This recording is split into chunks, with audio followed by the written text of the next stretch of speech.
다 같이 마태복음 16장 16절 말씀을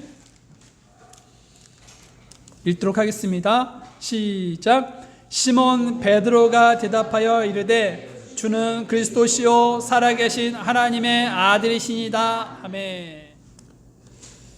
오늘은 예수님은 누구신가요? 라는 제목으로 말씀을 나누겠습니다. 자, 예수님은 누구실까요? 예수님 당시 그 사람들은 예수님을 다음과 같은 분으로 생각을 했는데요. 다 같이 우리가 마태복음 16장 13절과 14절 말씀을 보면서 당시 사람들은 예수님을 어떠한 분으로 생각하고 있었는지를 한번 확인해 보겠습니다. 마태복음 16장 13절에서 14절 말씀입니다. 다 같이 읽겠습니다. 시작. 예수님께서 가이사라 빌립보 지방에 들어오사 자기 제자들에게 물어 이르시되 사람들이나 곧 사람의 아들을 누구라 하느냐 하시니 그들이 이르되 어떤 이들은 주께서 침례자 요한이라 하고 어떤 이들은 엘리야라고도 하며 다른 이들은 예레미야나 대언자들 중에 하나라고도 하나이다 하거늘. 여러분, 그 당시 예수님 당시 그 사람들은 예수님을 어떻게 생각을 했었습니까? 네, 침례자 요한, 또 엘리야, 예레미야, 대언자 중에 하나라고 생각을 했다는 것이죠. 그러면 왜 사람들은 예수님을 이렇게 침례자 요한이라고 생각을 했었을까요? 정확하게는 알 수는 없습니다. 하지만 아마 예수님도요, 그 요한처럼 회개하라 하늘의 왕국이 가까이 왔느니라 라는 그런 메시지를 선포했기 때문일 것입니다. 사실 여러분도 아시는 것처럼 이 침례자 요한은 예수님보다 6개월 먼저 태어났지요. 그리고 광야에서 어떤 메시지를 선포하냐면 회개하라 하늘의 왕국이 가까이 왔느니라 라는 말씀을 선포하면서 유대 광야에서 사역을 했었습니다. 그런데 침례자 요한을 직접 보지 못하고 소문으로 들었던 사람들이 예수님도 요한처럼 똑같이 회개하라 하늘의 왕국이 가까이 왔느니라 라는 그런 메시지를 선포하는 것을 보고 저분이 침례자 요한이구나 라고 생각을 했던 것 같습니다. 또 왜 사람들은 예수님을 엘리야라고 생각을 했었을까요? 그건 사람들이 메시아가 오기 전에 엘리야가 먼저 이 땅에 오게 되는 것을 알고 있었기 때문입니다. 구약 성경의 마지막인 그 말라기 4장 5절 말씀을 확인해 보면 보라 크고 두려운 주의 날이 이르기 전에 내가 대언자 엘리야를 너희에게 보내노니 라고 기록을 하고 있습니다. 사람들은 예수님이 그 엘리야처럼 하늘에서 불을 내리는 것 같은 그러한 이적을 그 수많은 사람들에게 많이 보이시자 그런 것을 보았던 그 사람들은 저 예수님께서 말라기 대언자가 예언한 그 엘리야구나 라고 생각을 했던 것이죠. 또 사람들은 왜 예수님을 예레미야로 생각했을까요? 그건 예레미야가 이스라엘의 그런 멸망 때문에 눈물을 많이 흘렸는데 예수님도 그 예루살렘 도시의 멸망을 내다보시면서 눈물을 많이 흘리셨기 때문이라는 것입니다. 그래서 사람들은 예수님이 예레미야가 아닐까라고 생각을 했던 것이죠. 또 왜 사람들은 예수님을 대언자 중에 하나라고 생각했을까요? 그건 당시 사람들이 겪고 있는 수많은 고통의 문제들을 예수님께서 해결해 주셨기 때문이라는 것입니다. 여기서 말하는 그 대언자는 크게 쓰임받는 대언자를 말합니다. 마치 모세와 같은 대언자로서 이스라엘 역사 가운데 큰 일들을 한 그런 하나님의 사람들을 가리키는 것이죠. 당시 이스라엘은 로마의 식민 통치 가운데 있었기 때문에 자신들을 이러한 고통에서 벗어나게 해줄 그러한 정치적인 메시아가 예수님이라고 생각을 했습니다. 이처럼 당시 사람들은 예수님을 침례자 요한, 엘리야, 예레미야 그리고 대언자 중에 하나라고 생각을 했습니다. 그러면 오늘날 사람들은 예수님을 어떻게 생각을 하고 있을까요? 어떤 사람들은요, 예수님을 기독교라는 그러한 종교의 창시자라고 생각을 합니다. 또 어떤 이들은요, 예수님을 소크라테스, 석가모니, 그리고 공자, 이와 같은 세계 4대의 성인의 한 사람이라고 생각을 한다는 것이죠. 그리고 또 어떤 사람들은 예수님을 도덕적으로 깨끗한 사람이라고 말을 합니다. 그러나 여기에 문제가 있는 것은 성경은 단 한 번도 예수님을 이러한 분으로 소개한 적이 없다라는 것이죠. 이 말은 예수님 당시 사람들뿐만 아니라 오늘날 사람들 역시 예수님에 대해 잘 모르고 있다는 얘기라는 것이죠. 심지어 오늘날 교회를 수십 년 동안 섬겼던 그런 교인들에게 물어봐도 예수님이 누구신지 물어보면 모르는 사람들이 많습니다. 여러분, 이렇게 예수님이 누구신지 또 모르는데 과연 예수님을 우리가 바르게 섬길 수가 있을까요? 없다라는 것이죠. 또 예수님이 누구신지도 모르는데 구원받았다고 말할 수 있을까요? 없다라는 것입니다. 설령 평생을 교회에서 생활을 했다 하더라도 예수님이 누구신지 모르면 구원과는 상관이 없는 자가 되는 것이죠. 그래서 오늘은 예수님께서 어떤 분이신지를 우리가 함께 살펴보면서 우리가 분명하게 예수님께서 누구신지 아는 그런 시간이 되기를 원합니다. 또 믿음의 사람들처럼 바르게 예수님에 대해 신앙 고백까지 하는 그런 분들이 되기를 바랍니다. 자, 그러면 믿음의 사람들은 예수님을 어떤 분으로 고백을 하고 있을까요? 예수님은 그 당시 사람들이 자신을 침례자 요한, 엘리야, 예레미야, 대언자 중에 하나라고 이렇게 알고 있자 예수님은 제자들에게 그러면 너희는 나를 누구라고 하느냐라고 물으셨습니다. 그때 제자들을 대표해서 베드로가 다음과 같이 예수님에 대해서 이렇게 고백을 했죠. 우리가 본문으로 삼았던 마태복음 16장 16절 말씀을 한번 다 같이 읽어보겠습니다. 시작. 시몬 베드로가 대답하여 이르되 주는 그리스도시요 살아계신 하나님의 아들이시니이다 하매. 이러한 베드로의 고백에 대답에 예수님은 흡족해 하셨습니다. 만족해 하셨다는 것이죠. 그래서 다음과 같이 말씀하셨는데요. 17절 말씀 한번 다 같이 읽어보겠습니다. 시작. 예수님께서 그에게 대답하여 이르시되 바요나 시몬아 내가 복이 있도다. 그것을 내게 계시한 이는 살과 피가 아니요 하늘에 계신 내 아버지시니라.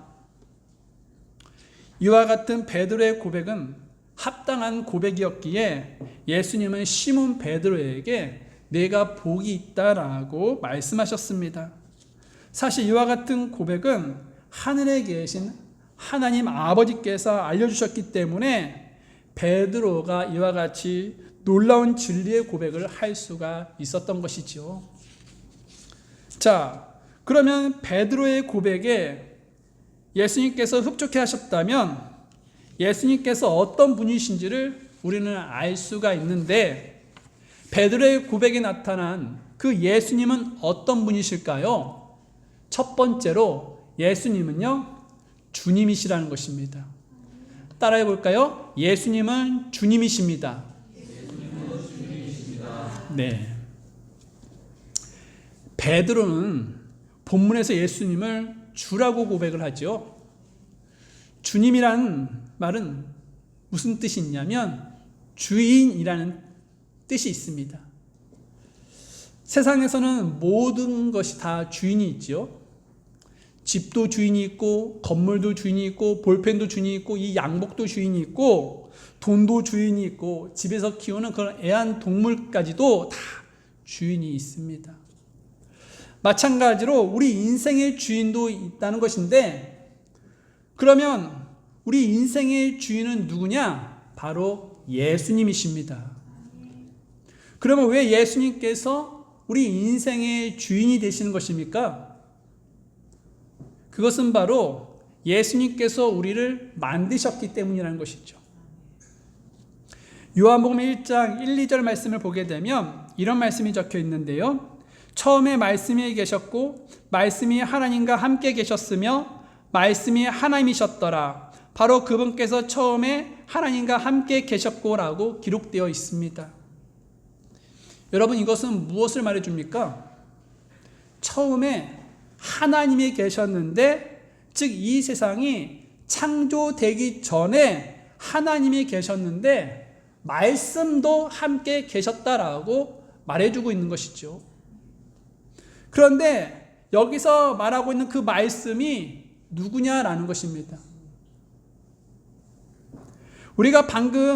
제가 방금 읽어드린 그 말씀에서는요, 정확하게 그 말씀이 누구인지를 얘기하고 있지 않습니다. 하지만 우리가 성경을 전체로 우리가 살펴보았을 때 그 말씀은요, 예수님을 가리키고 있는 것이죠. 하나님은 이 세상의 모든 것을 말씀으로 만드셨습니다. 즉 예수님을 통하여 이 세상의 모든 것을 창조하셨습니다. 그래서 요한복음 1장 3절 말씀에는 다음과 같은 말씀이 적혀 있는데요. 모든 것이 그분에 의해 만들어졌으니 만들어진 것 중에 그분 없이 만들어진 것은 하나도 없더라. 여러분, 이 세상의 모든 것이 예수님에 의해 만들어졌습니다. 그 모든 것에는 저와 여러분도 포함되어 있다는 것이죠. 우리는 어떤 물건이든지 만든 사람이 그 주인임을 인정할 것입니다. 때문에 저와 여러분을 만드신 예수님께서 우리의 주인이심을 우리는 고백할 수가 있는 것이죠. 또 예수님은 왜 우리의 인생의 주인이 되시냐면, 예수님은 우리를 핏값으로 사셨기 때문에 우리의 주인이 되시는 것입니다. 고린도전서 6장 19절에서부터 20절 말씀을 보게 되면, 너희는 너희 자신의 것이 아니니 주께서 값을 치르고 너희를 사셨느니라. 그런즉 하나님의 것인 너희 몸과 너희 영으로 하나님께 영광을 돌리라 라고 말씀하고 있습니다. 예수님께서 값을 치르고 우리를 사셨습니다. 때문에 우리의 인생은 사나 죽으나 주님의 것이라는 것이죠. 그래서 우리는 주님과의 관계에서 어떤 위치에 있는 자들이냐면, 우리는 주님의 종이라는 사실입니다. 여러분도 아는 것처럼 종은 노예라고 말을 할 수가 있죠. 로마 제국 당시 그 노예가 있었는데, 노예의 그런 특징이 있었습니다. 그 특징이 무엇이냐? 노예는 아무런 권리가 없다는 것입니다. 또 노예는요, 자유도 없고 또 소유권도 없었습니다. 그래서 이름도 없고 자기 생명마저도 자기 것이 아니라는 것이죠. 그리고 자기의 재능은 물론 심지어 그 노예가 낳은 그런 자식도요, 그 노예 것이 아니라 주인 것이라는 것이죠. 모든 것이 주인의 것일 뿐 노예의 것은 하나도 없습니다. 그리고 노예는요, 아무리 열심히 일을 해도 대가가 없습니다. 싹스를 받고 일하는 그 일꾼들은 일한 만큼 그 싹스를 받습니다. 그러나 노예는요, 그러한 임금이 없다는 것이죠. 5시간을 일해도 10시간을 일해도, 그리고 하루 종일을 일해도 그에 따른 보상을 받지 못한다는 것이죠. 심지어 보상을 받지 못하면 알아주기라도 해야 하는데 그런 것도 없습니다. 그리고 노예는 전적으로 주인의 명령에 순종을 해야 한다는 것입니다. 주인이 새벽에 일어나라고 하면 일어나야 하는 것이고, 하루 종일 고된 일을 위해서 이제는 좀 쉬어야지 했을 때 주인이 심부름을 시키면 그대로 그 심부름을 해야 하는 것이 바로 노예라는 것입니다. 이렇게 종에게는요, 즉 노예에게는요, 자기 삶이라는 게 없습니다. 종은 주인을 위해서 살아야 하지요. 그러면 우리는 어떠합니까? 주님께서 잠시 맡기신 것을 우리 손에 있다고 그 모든 것을 내 것이라고 주장하고 있지는 않습니까? 또 우리는 주님의 명령을 준행했다고 해서 특별 대우를 받고 싶어하는 그런 기질을 보이고 있지는 않습니까? 또 우리는 주님의 명령이 내 생각과 세상의 이치와 맞지 않는다고 해서 불순종하고 있지는 않습니까? 또 피곤하고 힘들다고 주님의 명령에 따르지 않고 있지는 않습니까? 여러분 기억하십시오. 우리는요, 주인이 아니라 종이라는 사실입니다. 앞서도 잠시 말씀드렸다시피 예수님께서 우리를 만드시고 우리를 핏값으로 사셨기 때문에 우리는 예수님의 종입니다. 그래서 서신서에 보면요, 바울은 자신을 소개할 때에 어떻게 소개하고 있냐면 자신은 하나님의 종이다, 예수 그리스도의 종이다라고 자신을 소개하고 있다는 것입니다. 바울과 마찬가지로요, 우리도 주님의 종이라는 사실입니다. 종은 주인을 위해서 살아가는 자이죠. 자신의 이름과 자신의 영광을 드러내는 삶이 절대로 아니라는 것입니다. 그래서 사도 바울은 이렇게 살기를 원했는데요, 로마서 14장 8절 말씀에 우리가 살아도 주를 위해 살고 죽어도 주를 위해서 죽나니 그러므로 살든지 죽든지 우리가 주의 것이로다 라고 고백을 하고 있습니다. 여러분, 우리는 우리를 위해서 살고 죽는 것이 아니라 살아도 주를 위해서 살고 죽어도 주를 위해서 죽어야 하는 인생이라는 것이죠.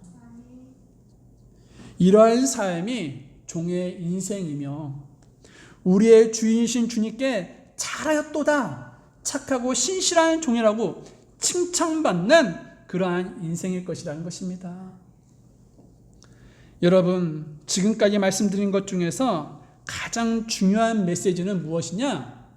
우리는 주님의 종이다라는 것이 아닙니다. 물론 우리가 예수님의 종이라는 사실도 중요하지만 그것보다 훨씬 더 중요한 것은 예수님은 우리 인생의 주인이시다는 사실이라는 것이죠. 이것을 우리가 기억할 때 우리의 인생의 목표는 달라지게 되는 것입니다. 그동안은 우리 자신의 성공을 위해서 돈과 권력을 쫓은 그런 삶이었지만 예수님께서 우리의 주인심을 깨닫게 되었을 때 주님을 위해서 살고 주님을 위해서 죽는 인생으로 변화된다는 것이죠. 그러므로 여러분, 우리의 삶의 주인을 내 자신이 아닌 예수님으로 삼고 살든지 죽든지 주님을 위해서 살아서 주님 앞에 섰을 때 잘하였도다, 착하고 신실한 종이라고 칭찬받는 우리 모두가 되기를 원합니다. 두 번째, 예수님은 어떤 분이실까요? 예수님은 그리스도이십니다. 따라하겠습니다. 예수님은 그리스도이십니다.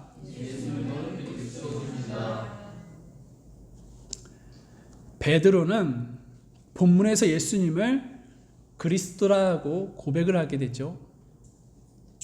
흔히 사람들은 예수라는 이름과 그리스도를 구분하지 않습니다. 또 그리스도는 예수님의 또 다른 이름이라고 생각을 한다는 것이죠. 그러나 예수와 그리스도는 같은 호칭이 아닙니다. 그러면 무엇입니까? 예수는 예수님의 이름이고 그리스도는 직함을 말하는 것입니다. 이것은 마치 어느 그 회사에서 아무개 과장에게 아무개 과장이라고 직책을 넣어 부르는 것과 같다는 것이죠.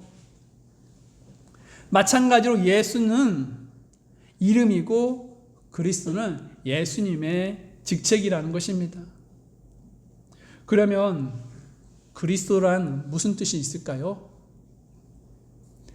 메시아와 같은 의미가 있는데 기름 부음 받은 자라는 뜻을 가지고 있습니다.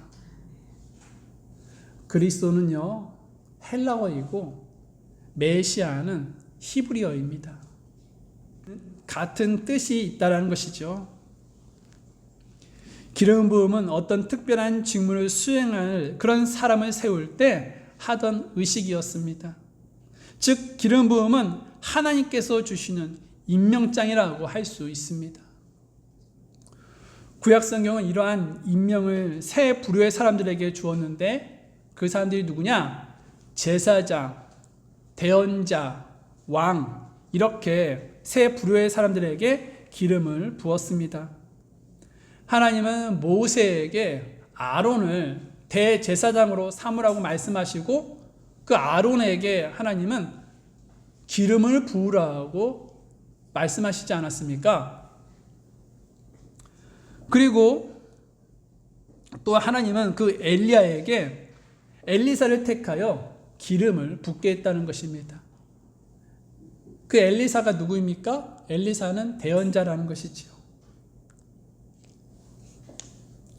또 하나님은 사무엘에게 이스라엘 왕을 세울 때에 다윗에게 기름을 부으라고 했습니다. 다윗은 어떤 직책을 갖고 있습니까? 왕이라는 직책을 갖고 있지요. 이처럼 하나님은 특정한 목적을 위해 임명하는 자들에게 임무를 수행하라고 기름을 부어주셨습니다. 그런데 왜 이렇게 특별한 사명을 위해 왕과 제사장 그리고 대언자들에게만 기름 부음이 있었을까요? 그것은 이 셋이 예수님을 예표하는 역할이기 때문이라는 것입니다. 왕은 메시아 왕국의 왕이 되실 예수 그리스도를 예표하고 있는 것이고 제사장은 영원한 대제사장이 되시는 예수 그리스도를 예표합니다. 그리고 대언자는 하나님의 말씀을 선포하는 대언자가 되시는 예수 그리스도를 예표하는 것이죠. 그래서 예수님이 그리스도라는 것은 하나님으로부터 임명을 받고 왕, 제사장, 대언자 역할을 감당한다는 뜻이 있는 것입니다. 그러면 정말 예수님께서 그리스도로서 기름 부음을 받았을까요? 히브리서 1장 9절 말씀에 이런 말씀이 적혀 있는데요. 주께서 의를 사랑하시고 불법을 미워하셨으니 그러므로 하나님 곧 주의 하나님께서 즐거움의 기름을 주에게 부어 그의 다시 읽어드리겠습니다. 주의 하나님께서 즐거움의 기름을 주에게 부어 주의 동료들보다 높이셨나이다 하시고 하나님은 이처럼 예수님께 즐거움의 기름을 부어 주셨습니다. 또 사도행전 4장 27절 말씀에 보게 되면 베드로도 증거를 하고 있는데요. 진시로 헤롯과 본디오 빌라도가 이방인들과 이스라엘 백성과 더불어 함께 모여 주께서 기름 부으신 주의 거룩한 아이 예수님을 대적하며 라고 이야기하고 있습니다.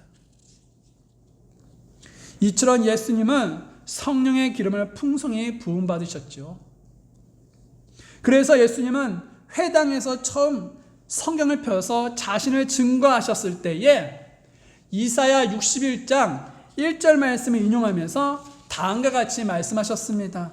다 같이 한번 우리 누가복음 4장 18절 말씀을 한번 찾아보겠습니다. 예수님께서 이 누가복음 4장 18절 말씀을 이사야 그 61장 1절 말씀을 인용하면서 말씀하신 건데 한번 다 같이 한번 누가복음 4장 18절 말씀을 읽어보겠습니다. 누가복음 4장 18절 말씀 읽겠습니다. 시작. 주의 영께서 내게 임하셨으니 이는 그분께서 내게 기름을 부으사 가난한 자들에게 복음을 선포하게 하셨기 때문이라. 그분께서 나를 보내신 것은 마음이 상한 자들을 고치며 포로된 자들에게 구출을, 눈먼 자들에게 다시 보게 함을 선포하고 상처 입은 자들을 자유롭게 하며. 예수님도 이렇게 자신이 기름 부음 받았다고 입증을 하셨던 것이죠. 그리고 예수님은 그리스도가 맞다라는 것입니다.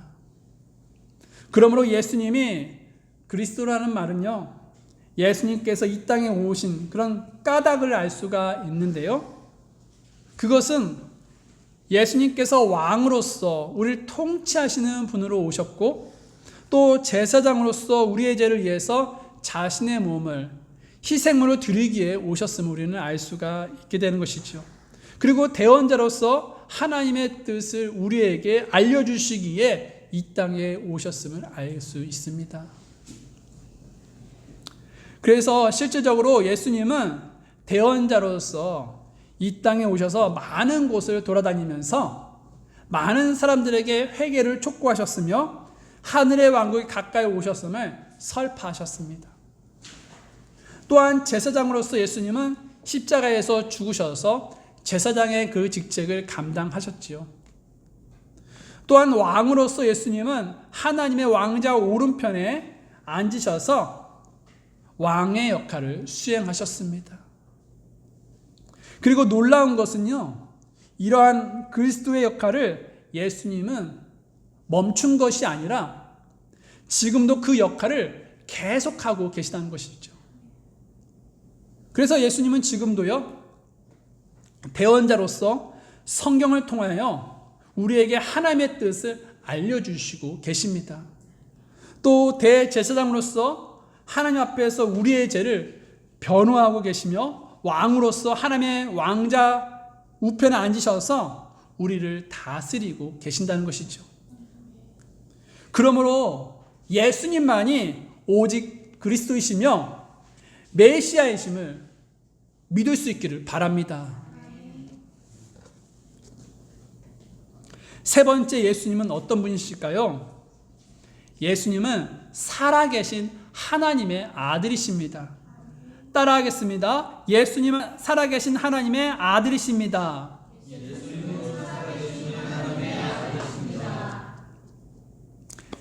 베드로는 본문에서 예수님을 살아계신 하나님의 아들이라고 고백했습니다. 우리나라에서 그 아버지와 아들이라고 하면 세대 간의 그러한 차이를 두고 상하의 개념으로 생각합니다. 그러나 유대인들은 아버지와 아들은 하나이고 동질이라고 생각을 한다는 것이죠. 그래서 예수님께서 하나님의 아들이라는 말은 예수님께서 하나님 아버지와 똑같은 그러한 신성을 가지신 하나님이란 말이죠. 여러분, 그 멍멍 짖는 그 개 새끼는 강아지죠. 그런데 강아지도 사실 무엇입니까? 개라는 것입니다. 또 음해하고 우는 그 소도요, 그 소의 새끼는 송아지이지만 사실 그 송아지도 틀림없이 소임을 부인을 할 수가 없죠. 마찬가지로 예수님을 하나님의 아들이라고 고백하는 것은 예수님께서 하나님이라고 고백하는 것과 마찬가지라는 것입니다. 유대인들은 이 표현에 대해 그 의미를 잘 알고 있었습니다.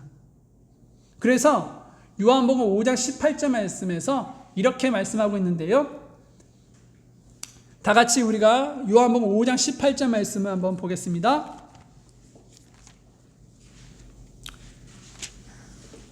요한복음 5장 18절 말씀입니다.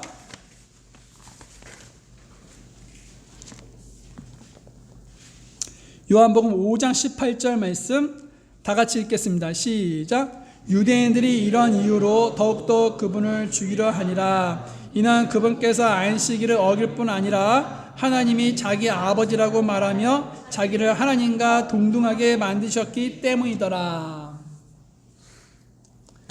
하나님을 아버지라고 하는 것은 곧 하나님과 자신을 동등한 위치에 놓는 것이라는 것이죠. 그래서 유대인들은 예수님을 너 신성모독했지? 하고서 그러한 이유로 예수님을 죽이려고 했던 것입니다. 이처럼 유대인들의 사상에서 하나님을 아버지라고 부르는 것은 대단한 불경제가 되는 것이죠. 그래서 마태복음 16장 17절 말씀에 보게 되면 베드로가 예수님께 하나님의 아들이라고 고백하는 것은 살과 피가 아니요 하늘에 계신 하나님께서 계시했기 때문에 그러한 고백을 할 수 있었다라고 예수님께서 말씀해 주셨던 것이죠.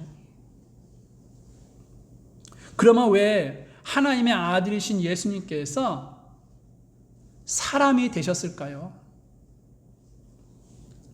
그것은 사람을 죄에서 구원하기 위함이었습니다.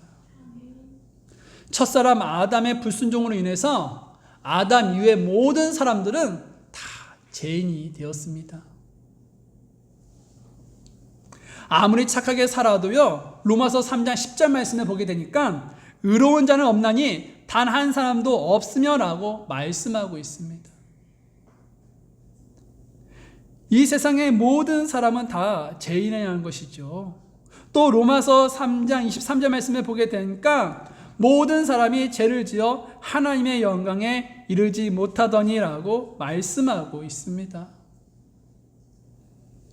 이 세상에는 의로운 자가 없고 모든 사람이 다 죄를 가지고 있다라고 이 성경 두 구절 속에서 말씀하고 있습니다. 그런데 여러분, 죄에는 무엇이 있습니까? 값이 있다라는 것이죠. 그 값은 로마서 6장 23절 말씀에 보게 되니까 사망이라고 우리에게 알려주고 있습니다. 그 사망은요, 영적인 죽음과 육적인 죽음이 모두 포함되어 있는 건데요. 그래서 사람은 죽으면 모든 것이 끝나는 것이 아니라 결코 꺼지지 않는 불, 지옥에서 영원토록 고통을 받으며 죄의 대가를 치러야 한다라는 것입니다. 그런데 감사한 것은요, 무엇이냐? 지옥에서, 즉 죄에서 구원받는 그런 방법이 있다라는 것입니다. 그러면 그 방법이 무엇입니까? 바로 자기 자신을 대신해서 죄값을 치르는 그런 완전한 희생물만 있으면 된다라는 것이죠. 그런데 문제가 무엇입니까? 사람 중에는 이러한 완전한 희생물이 없다는 것입니다. 왜냐하면 하나님께 드리는 그런 완전한 희생물은 죄가 없어야 합니다. 그런데 앞서도 말씀드렸다시피 사람은 모든 사람이 죄인이기 때문에 완전한 희생물이 될 수가 없었던 것이죠. 사랑의 하나님은 이러한 사람의 딱한 사정을 누구보다 잘 알고 계셨습니다. 그래서 하나님은 사람들의 죄값을 대신할 그런 완전한 분을 이 땅에 보내주셨는데요. 그분이 바로 누구냐? 예수 그리스도시라는 것입니다. 요한일서 4장 9절에서부터 10절 말씀인데요. 이 말씀 다 같이 한번 볼까요? 요한일서 4장